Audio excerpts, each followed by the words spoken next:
Bueno, buenas noches a todos. El día de hoy vamos a continuar con la sesión número 4. Entonces vamos a hacer un pequeño repaso de lo que vimos en las sesiones anteriores. Vimos en la primera sesión la descripción del examen CCNA. Este examen es el que una vez aprobado le da uno el certificado de Cisco Certified Network Associate, que es un certificado emitido por Cisco como administrador de redes, ¿sí? Es de validez internacional y pues es una certificación muy demandada en la industria. En la segunda sesión vimos los tipos de preguntas del examen. Entonces generalmente vimos dos tipos de preguntas de los 4 tipos de preguntas que hay. Vimos los tipos de preguntas de selección múltiple con única respuesta y de selección única con selección múltiple con múltiple respuesta. Vimos en la clase pasada los conceptos básicos de redes, como que eran las redes cliente-servidor, los dispositivos finales, que era un host, que era un nodo, que era un dispositivo intermediario, un dispositivo de red, cuáles eran las principales funciones. En la sesión de hoy vamos a ver conceptos básicos de redes también. Y en las próximas sesiones vamos a hacer una introducción al Packet Tracer y laboratorios. Entonces, ¿qué es una red? Entonces, una red es la unión o el conjunto de uno o más dispositivos que comparten información a través de un medio en común siguiendo reglas. Networking se le llama el proceso de conectar dichos dispositivos para que puedan intercambiar información. Estas reglas se conocen como protocolos y hay diferentes tipos de protocolos según lo que se define en el modelo de referencia OSI, que más adelante lo vamos a ver. Otro concepto importante es la data o los datos. Entonces los datos es la unidad de información que administran o que almacenan los computadores o los dispositivos. La información son datos que están estructurados o organizados de alguna manera. Los datos se presentan en forma de video, audio, números, letras, caracteres, imágenes, etc. Están almacenados en forma de números binarios en los dispositivos o en los computadores. Al proceso de ingreso de datos le vamos a llamar input o entrada. Al trabajo que yo hago o a las operaciones o al procesamiento de los datos se le va a llamar proceso. Y finalmente el resultado que me dé ese proceso o salida se le va a llamar output. Veamos los tipos de redes. Entonces las redes generalmente se van a clasificar de acuerdo a la cobertura o área geográfica que abarcan. Entonces vamos a tener las redes de área local, de área metropolitana y área extensa WAN. Y después las vamos a clasificar también de acuerdo a la topología o a la forma física o lógica en la que se van a interconectar los dispositivos entre sí. Entonces, en cuanto a la cobertura que abarcan, entonces encontramos la LAN, entonces que es la red de área local, es un área geográfica reducida, generalmente está administrada por una organización privada y la vamos a encontrar en empresas y las oficinas home office o small office, en las pymes, escuelas, colegios, etcétera. Y su característica es que abarca un área geográfica pequeña o limitada. Después vamos a ver el área metropolitana, que es una dimensión mayor a la LAN. Podemos decir que es la conexión de dos o más LAN en un área que abarca, por ejemplo, una ciudad. Y ya podemos hablar de campus universitarios, industriales o empresariales que están conectados entre sí dentro de una misma ciudad. La cobertura es algunas millas, 20 millas, 30 millas, y se caracteriza porque el dominio o la gestión de dichas redes puede ser o público o privado. ¿A qué me refiero? Privado porque puede ser bajo la administración de una misma empresa o entidad que despliegue esa infraestructura tenga los recursos suficientes para conectar esas sucursales entre sí a nivel de una ciudad. Pero también este tipo de conexión me la puede dar un operador público como los conocidos Claro, Telefónica, Millicom, etcétera. Entonces es un ambiente de administración híbrido que puede ser o privada o pública. Yo he conocido, por ejemplo, empresas que han desplegado conexiones de sus sucursales en una ciudad a través de enlaces de microondas o enlaces de radio, o algunas veces lo hacen a través de, digamos, de cableado, de fibra óptica. Rentan la fibra y ellos mismos administran esa fibra y administran la conexión, o simplemente les presta el servicio de conectividad pues un tercero, no un operador de telecomunicaciones. Entonces vemos que la administración puede ser o pública o privada, ya dependiendo de lo que escoja la organización que administre esa MAN. Después vamos a ver el área geográfica extensa, que abarca un departamento, un estado, un país, un continente, y son varios cientos de kilómetros o miles de kilómetros en que se van a conectar las diferentes redes entre sí. Una característica en la WAN que generalmente es de dominio público, es decir, un operador es el que presta ese servicio de conectividad, porque pues ya es mucho más costoso tener una infraestructura que abarque varios cientos o miles de kilómetros para conectar una ciudad con otra, o un país o un continente con otro. Entonces ya es algo mucho más costoso en cuanto a recursos. Y también una característica importante es el ancho de banda. El ancho de banda, por ejemplo, en las redes LAN ya está alrededor de los gigas. 1 giga, 10 gigas, 100 gigas a nivel de dispositivos, mientras que, por ejemplo, en la MAN alcanza a ser 1 giga o algunos cientos de megas, y en un área extensa, en una red, apenas algunos megas, ¿sí? Por el costo de ese tráfico, de ese ancho de banda. Es un recurso costoso y limitado que ya en la WAN empieza a ser muy relevante ese tipo de el costo y como recurso. Entonces ya el ancho de banda que se le da a través de una WAN es bastante limitado. Vamos a ver las topologías. Las topologías describen cómo los nodos están conectados entre sí, ya sea de manera física o lógica, y los tipos de nodos de topología que vamos a encontrar son en bus o lineal, en anillo, en estrella, en malla o topologías híbridas. Entonces, en tipo de bus, pues básicamente es un cable o un backbone en el cual los dispositivos se conectan entre sí. ¿Qué ventajas tiene? Facilidad de instalación y administración.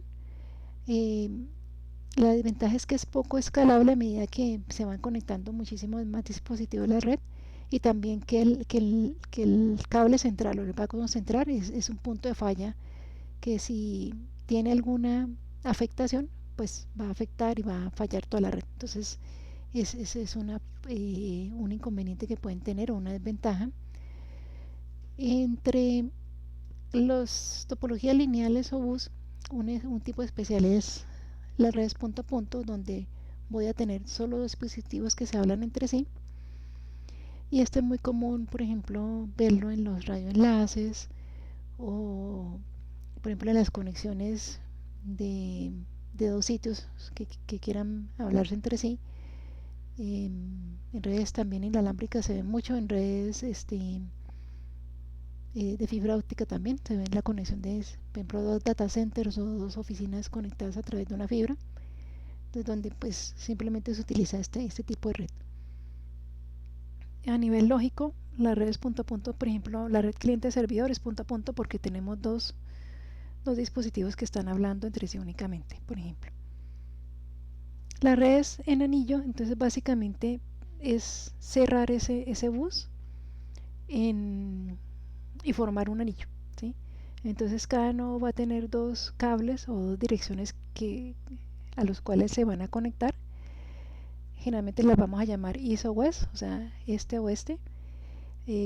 Ventajas también muy similar a la anterior, es fácil de administrar, de operar, de instalar. El recurso físico de cableado es bastante simple y poco costoso. Y la desventaja es que estas redes también, si se afecta ese círculo o ese anillo, pues la red se puede afectar también si no hay un mecanismo de protección, ¿sí? Entonces esa es una característica de las redes en anillo. La red en estrella es que cada dispositivo se conecta a un dispositivo central que administra y se encarga de reenviar la información entre los nodos o entre los dispositivos entre sí. Ventajas tiene costo, simplicidad, administración. Desventaja es que continuamos que el dispositivo central, si falla, afecta a toda la red y también puede ser generar un cuello de botella. Este tipo de redes era o es muy común en las redes corporativas, donde tenemos, digamos, una oficina central y las sucursales, ¿sí? Y digamos que todas las sucursales se van a conectar a esta oficina central para, digamos, las aplicaciones corporativas o privadas, pero también se utilizaba para la salida a internet. Entonces era muy común ver en la oficina central un router y un firewall que me da la protección a internet.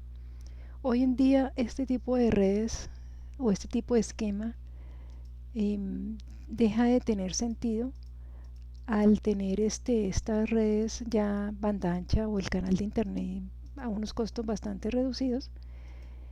Entonces digamos que las empresas ahora lo que hacen es contratar un canal dedicado para la oficina central y hacer la conexión de la data privada, y cada una de las oficinas va a tener una conexión hacia internet a través de una banda ancha, de un broadband. Entonces esto hace que sea un esquema un poco descentralizado en ese aspecto, porque digamos que simplemente las sucursales van a consultar información de aplicaciones, de bases de datos propietarias y privadas, pero ya hacia internet van a tener la navegación y sus aplicaciones públicas.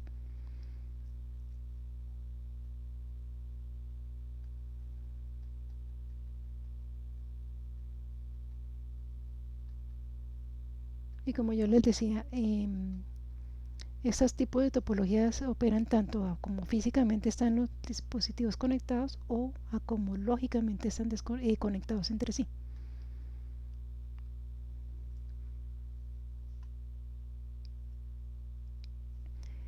Otro tipo importante es la topología en malla, donde todos los nodos tienen conexiones entre sí. Esta sería la red más confiable, con alta disponibilidad, escalabilidad. Las desventajas, pues el alto costo que me implicaría tener todas las conexiones entre dispositivos, y a medida que yo tengo más conexiones entre sí, pues se hace mucho más costoso el cableado y esa conectividad, y se incrementa, ¿no? A medida que incrementan los nodos a la red, se va a incrementar la complejidad y administración de esta red. Y finalmente vamos a tener la topología híbrida, que es una mezcla de las anteriores. Tiene las ventajas de las redes o de las topologías anteriores, flexibilidad, escalabilidad, y las desventajas es que a medida que se vuelve más compleja la topología de la red, pues se hace mucho más compleja administrar, de desplegar el cableado y el crecimiento, ¿no? De estas topologías híbridas hay unas bastante también particulares. Hay una que es una especie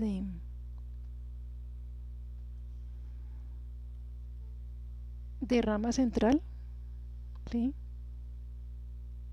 Y digamos que ahí está la salida hacia internet. Entonces hay una que se llama Hub and Spoke, que es así, básicamente es una rama conectada hacia una salida principal. Hay otra que se llama suela de caballo o herradura de caballo, porque básicamente es un anillo con dos salidas, ¿sí? Entonces es un anillo que tiene dos salidas hacia otras redes. Esto es porque tiene la forma como de la herradura de un caballo, ¿no? Esta es otra también. Y pues ya las mezclas. Tenemos la estrella extendida, es otra híbrida, que es la estrella extendida es que básicamente yo tengo una estrella, pero voy extendiendo los nodos y voy haciendo varias, varias redes, como varias redes en estrellas conectadas entre sí. Entonces la estrella extendida.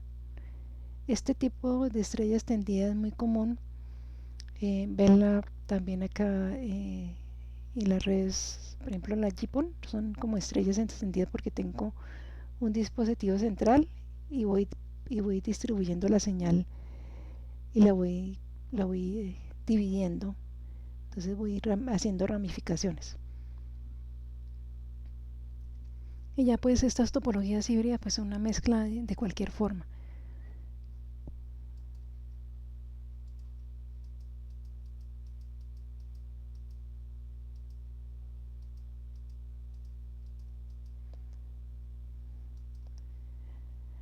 Como dato adicional, por ejemplo, tenemos eh, cómo subdividimos las redes. Entonces también podemos tener redes, digamos,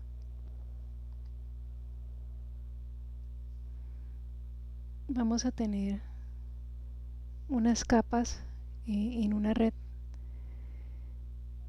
que es la capa de acceso,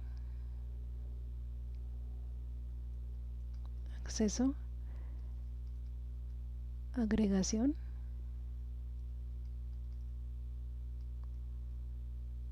y el core. Este tipo de esquema de acceso, agregación y core lo vamos a ver, por ejemplo, en conexiones del data center o en las conexiones empresariales o en las conexiones de un operador. Entonces la parte de acceso es darle el acceso, la conectividad a los dispositivos finales, ¿sí? Entonces esta parte de acceso voy a tener un gran número de dispositivos que se van a conectar a la red. La capa de agregación es básicamente tener unos dispositivos que me van a agregar ese tráfico de varios cientos o miles de dispositivos finales que se acceden a la red. Entonces lo que van a hacer es agregar ese tráfico. Entonces en la red de acceso las velocidades son de megas y la red de agregación ya 100 megas, 1 giga. Y en la parte core vamos a tener estos dispositivos robustos donde vamos a tener equipos que generalmente van a administrar todo el tráfico de la red y le van a dar salida hacia otros sistemas autónomos, hacia otros data center. Entonces este esquema lo podemos ver en data center o en operadores, donde vamos a tener este esquema: acceso, agregación y core. Y pues ya aquí el core sale generalmente si es un operador hacia internet o hacia el dominio público. Entonces vamos a tener eso. Entonces los operadores en la red de acceso tienen muchísimos dispositivos y los puntos o los nodos a los cuales un cliente se conecta se llama punto de acceso, UPF o POP, en la parte de agregación y finalmente cuando llega el core o el backbone de la red.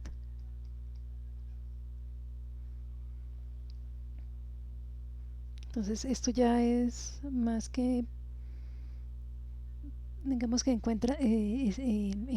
entra como a la jerarquía de las redes ya a nivel de, de operadores, por ejemplo. Entonces hay redes de acceso, hay redes de agregación y hay redes de backbone.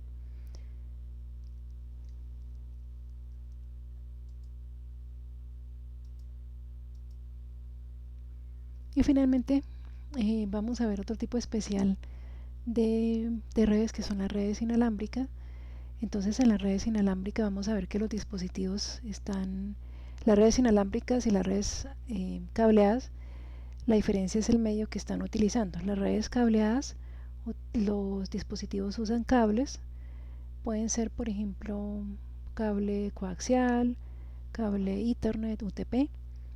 Es seguro en el sentido de que es mucho más difícil espiar, ponchar o alterar un cable, ¿no? Necesito tener el acceso físico al cable y tratar de alterarlo. En ese sentido se dice que es seguro. La red es inalámbrica, el medio de transmisión es el aire a través de una señal inalámbrica, una señal de radio, y se conectan a través generalmente en una red LAN a través de la señal del Wi-Fi. Dice que no es seguro como el cable, en el sentido que como está transmitiéndose en una banda de transmisión libre, entonces cualquier persona que tenga un dispositivo de radio puede acceder a esa señal y puede ver el tipo de tráfico que está pasando, ¿no? Entonces por eso se dice que no es tan seguro como un medio cableado, pero a la larga digamos que cualquier medio puede o es susceptible de ser espiado o ponchado o alterado, y ya sea cableado o inalámbrico o incluso la fibra. La fibra se tenía la idea, la leyenda urbana, que la fibra era imposible de espiar. La fibra se puede espiar y por eso también es necesario hacer estos mecanismos de cifrado sobre la transmisión de los datos en una red o en las redes. Otro concepto importante que vamos a tener en cuenta son los términos simples, half duplex, full duplex y demás. ¿Por qué? Porque digamos que cuando hoy en día digamos que todos los dispositivos tienen autonegociación, y digamos que toman el full duplex de manera automática, de manera inmediata, y prácticamente yo me desentiendo. Para mí es transparente poner atención si mi laptop, si mi computadora lo conecta a un cable de Ethernet, switch, y si quedó full duplex o al duplex, pues prácticamente yo no noto la diferencia.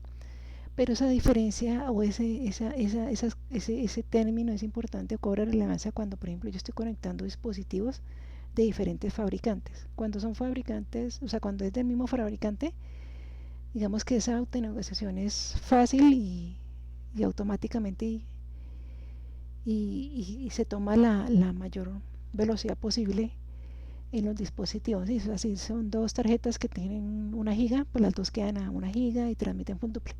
Pero cuando son dispositivos de diferentes fabricantes, a veces esa autonegociación no funciona tan bien y yo tengo que entrar a configurar esos parámetros de manera manual y de una manera más cuidadosa.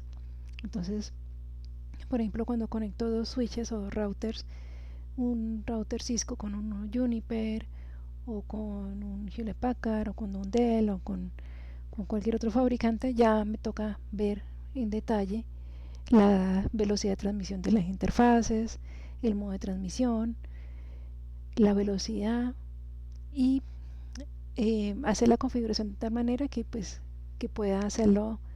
El ideal es que queden full duplex y a la máxima velocidad que soporte la interfaz. Entonces hay que tener cuidado y pues eso lo vamos a ver en los laboratorios, como cambiando un par de parámetros a veces puedo tener full duplex o no, o half duplex, o incluso pues no puedo tener conexión física entre las interfaces de red.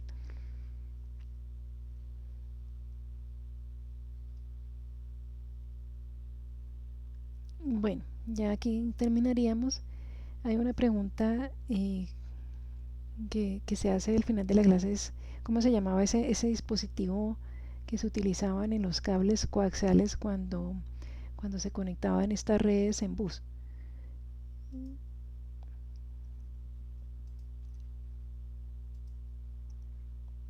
Entonces,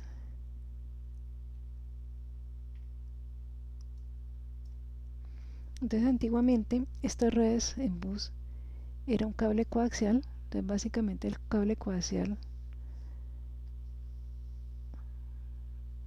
era un cable grueso que tenía un core o un núcleo central de cobre y una malla también metálica que transmitía. Entonces ahí en este tipo de cables se conectaban los computadores con un adaptador que básicamente era como un cablecito en Y,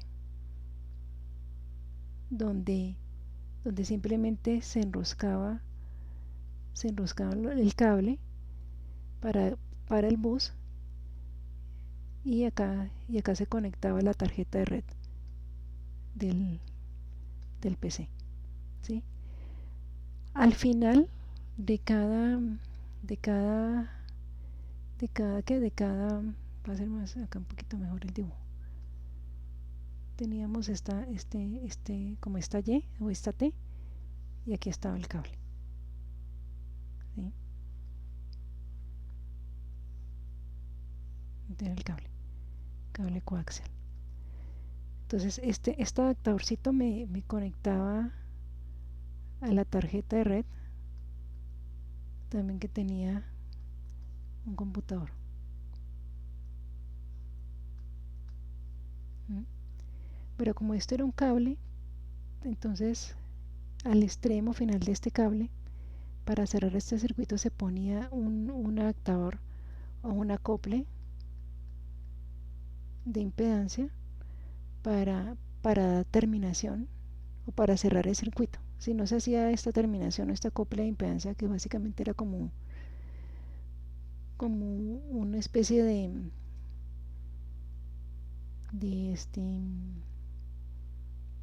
de rosca, eh, si no se ponía, pues el circuito quedaba abierto y pues no había, digamos, no se cerraba el circuito eléctrico. Entonces esta copla impedancia lo que me hacía era cerrar este circuito, básicamente cerrar este cable, a comprar esa impedancia para que pues la corriente pudiera circular entre el núcleo del cable coaxial y la malla que lo envolvía. Simplemente cerrar un circuito. Entonces así es lo que habían en estas antiguas redes, y las redes de bus antiguamente en el cable coaxial. Entonces básicamente, si ustedes observan en sus casas, por ejemplo acá en Colombia, la conectividad que da, por ejemplo, Claro, todavía es con cable coaxial, y a uno lo que le hacen es que le llega hasta su casa un cable coaxial, acoplan una especie de, de Y, de acople en forma de T o de Y, le sacan la conexión al modem, ya no es,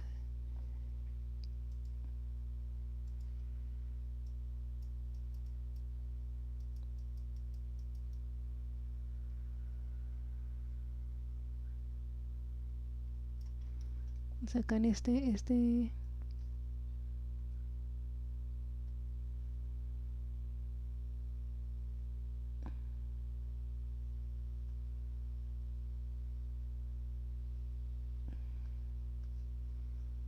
llega al modem, y el modem básicamente tiene una antena Wi-Fi, y tiene algunos puertos. Acá por ejemplo tiene puertos RJ45 para dar señal a los computadores, y tiene un puerto de voz que no mete FXO para dar señal al teléfono. Entonces toda esta señal llega por un cable coaxial, y si ustedes se acuerdan, o si son observadores, eh, en la entrada del cable tienen una especie de, de, de adaptador en forma de T o de y este es cable coaxial también. Entonces ese es el tipo de conexiones, por ejemplo, que todavía se ven, de cable coaxial, en ese tipo de conexiones. Básicamente sacan un cable coaxial hasta la casa de cada usuario, instalan este modem que tiene pues Wi-Fi, tiene puertos RJ45 para la conectividad de los computadores, un puerto de voz, y eso es lo que le dan a uno en la casa. En las redes modernas, y de fibra, GPON, Entonces cambia el esquema, entonces ya lo que tiene uno es una, un equipo que se llama OLT, que básicamente ya tienes un puerto de fibra óptica que sale a la calle y hay un splitter. Este splitter divide esta señal en hilos también de fibra óptica, ¿sí? Fibra óptica, fibra óptica. Entonces el splitter tiene una relación de 1:32, 1:64, 1:128. Entonces pueden salir de este hilo central, pueden salir 34 hilos, 32 hilos, perdón, o 74, 128 para dar conexión pues ya a las casas.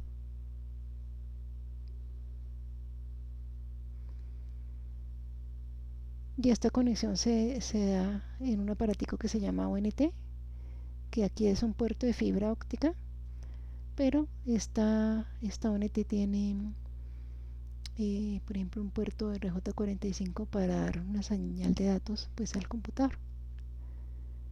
El computador también tiene un puerto de voz, si se quiere, para el teléfono.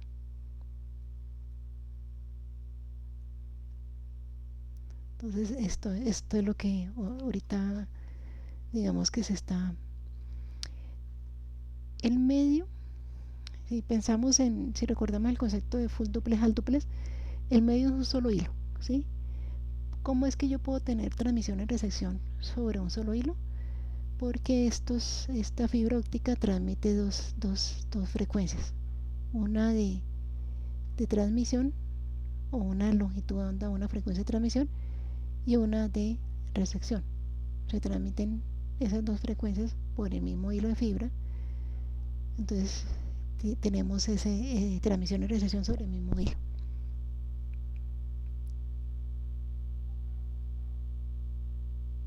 Más o menos estos puertos de cuánto son, de 1.25 gigas o de 2.5 gigas que se distribuyen en la cantidad de clientes o derivaciones que tiene este puerto. Entonces más o menos a cada casa le puede llegar 20 megas, 50 megas, etcétera, hasta que se ocupe toda la capacidad que da este puerto. Este bastante interesante es porque la transmisión y la recepción es full duplex, pero ya hay la frecuencia o la transmisión de las señales de datos va sobre fibra óptica, sobre frecuencias o bandas de fibra óptica para poder tener una comunicación full duplex a través de un solo hilo.